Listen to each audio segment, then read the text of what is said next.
Que a graça e a paz de Jesus, o nosso Senhor, e o amor de Maria, nossa mãe, seja com todos nós. Seja muito bem-vindo ao nosso canal, faça a sua inscrição e compartilhe esse vídeo com seus amigos. Meu querido, eu quero falar de dois assuntos muito importantes e relevantes para a nossa reflexão. O primeiro deles é um estudo realizado por um dos maiores psicólogos do mundo, o britânico Kevin Dutton. Ele escreveu um livro chamado A Sabedoria dos Psicopatas, onde ele revela que uma das profissões que mais atraem psicopatas é a profissão de pastor. E é claro que nem ele nem eu estamos falando que todo pastor é psicopata, mas, na minha opinião, geralmente as pessoas que têm algum sentimento de compaixão pelo próximo raramente permanecem nessa profissão. Ele frisa que apático, carismático, talentoso, um pastor psicopata se torna um ator impecável quando assume uma tribuna. É capaz de representar qualquer papel. Pode atuar com drama, com comédia, como vítima. Leva as pessoas com facilidade dos risos até as lágrimas. Ele cita também alguns exemplos, como o caso do ator Guilherme de Pádua, que foi condenado a 19 anos de prisão pelo brutal da atriz Daniela Pérez com 18 golpes de punhal numa tentativa de lhe arrancar o coração para um ritual de magia negra. Ele contracenava com a atriz. Foi ordenado pastor da Igreja Batista da Lagoinha. Outro caso é de Jorge Beltrão Negromonte, que ficou conhecido como líder do grupo de Garanhuns, condenado a 71 anos de prisão pelas mortes de 3 pessoas cujos corpos foram consumidos pelo grupo e também usados para a produção de salgados que foram vendidos para a população da cidade. Ele foi ordenado pastor da Igreja Assembleia de Deus. Outro caso é o de Florisvaldo de Oliveira, condenado a mais de 100 anos de prisão por ter cometido mais de 50. Ele foi consagrado pastor e foi morto em 2012. Outro caso é de Dennis Rader. Ficou conhecido pelas siglas BTK, usadas para designar a frase amarrar.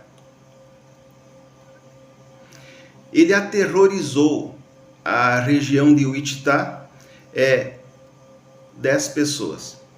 Segundo as investigações, ele costumava ejacular sobre os corpos das vítimas enquanto elas agonizavam.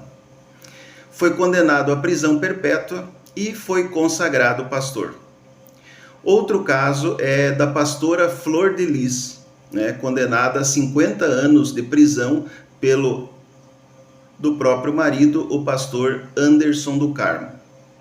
As investigações apontam que ela costumava fazer orgias com os seus cerca de 50 filhos adotivos. Certamente centenas de outros casos parecidos poderiam ser citados.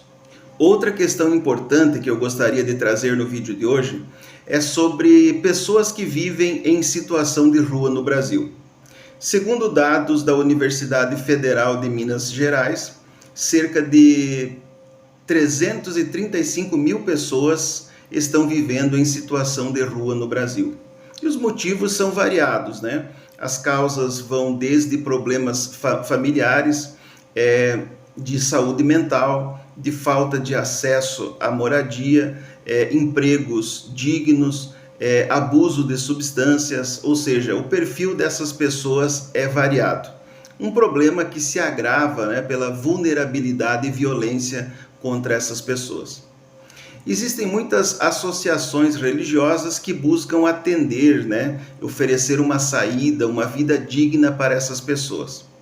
Mas o que me chamou a atenção é que um pastor protestante de Divinópolis, falando no plenário da Câmara Municipal, deu o que para ele seria uma solução para esse problema.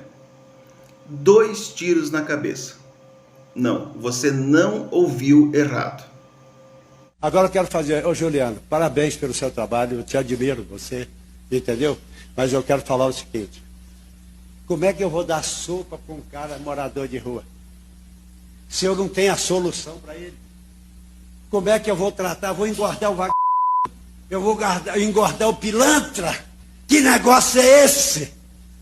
Você vai dar sopa? Dá sopa. Mata a fome, mas dá solução para ele.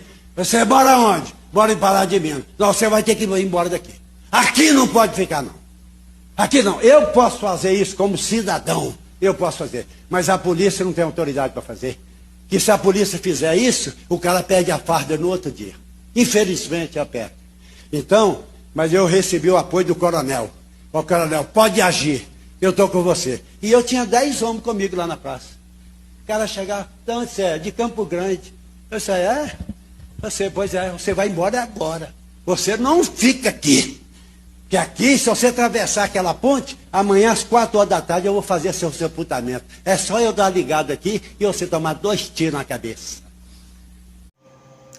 Para Jesus, o nosso Senhor, toda vida humana é importante e merece dignidade.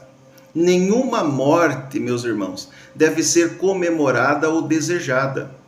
Jesus nos ensinou a orar pelos que nos perseguem e caluniam. Por exemplo, quando eu pedi orações pelo meu cunhado Ezra Marcos, aqui no canal, que lamentavelmente acabou falecendo, teve protestante que deixou comentário no vídeo dizendo que ninguém orasse por ele, que ele deveria morrer, porque se Deus curasse, os católicos iriam dar crédito para as imagens de idolatria. É claro que não são todas, mas muitas dessas pessoas são as mesmas que te convidam para participar de um culto protestante. Observe como é asqueroso ver um ser humano comemorando a morte de outro ser humano. Mataram o Charlie Kirk. Ai, coitado, tomou um tiro, não sei se na cara. É sempre terrível, né? Um ativista ser morto por suas ideias. Exceto quando é o Charlie Kirk. Mataram o Charlie Kirk. Ai, coitado, tomou um tiro, não sei se na cara. O Charlie Kirk tem 2 filhas pequenas. Que bom para as filhas dele, né? Que bom. Não importa qual a ideologia política ou o discurso, de Charlie Kirk. Todos têm total liberdade para concordar ou discordar, mas ninguém tem o direito de comemorar a morte de uma pessoa. Nós vivemos os tempos, como diz o nosso querido padre Paulo Ricardo, da cultura da morte. Mas para mudar de assunto, meus irmãos, e terminar esse vídeo com um pouco mais de positividade, vamos acompanhar mais um testemunho de conversão para a Santa Igreja Católica Apostólica Romana. Conforme eu fui pesquisando melhor a doutrina católica, comecei a ficar surpreendido com a maneira como ela é bem acabada. Existe uma síntese que a mim me pareceu muito correta na minha vida, que existem 3 grandes portas. Primeiramente, a questão da sublimidade da doutrina. Segundo, a história dos santos, o exemplo de vida. E terceiro, os milagres. E eu tava abrindo a primeira porta. A doutrina me parecia bem acabada demais. Eu não tinha encontrado em nenhum meio protestante uma elaboração tão bem feita como aquela. Só que isso começou a me assustar, porque com a criação que eu tive, eu poderia ser tudo menos católico. Quando isso começou a me incomodar de tal maneira a ponto de me tirar o sono, eu falei assim, não, eu vou dar um checkmate nessa questão. Eu vou para as questões mais polêmicas, aí eu já vou ver que não tem base bíblica, eu tinha esse vício ainda, né? Onde tá na Bíblia, procurar base bíblica. Primeiro ponto que eu procurei é a intercessão dos santos. Quando eu vi na Sagrada Escritura abundantemente a doutrina da intercessão, não só a doutrina, como a prática e a realidade da intercessão dos santos. Eles estão rodeados dessa nuvem de testemunhas de São Paulo. Caí da cadeira.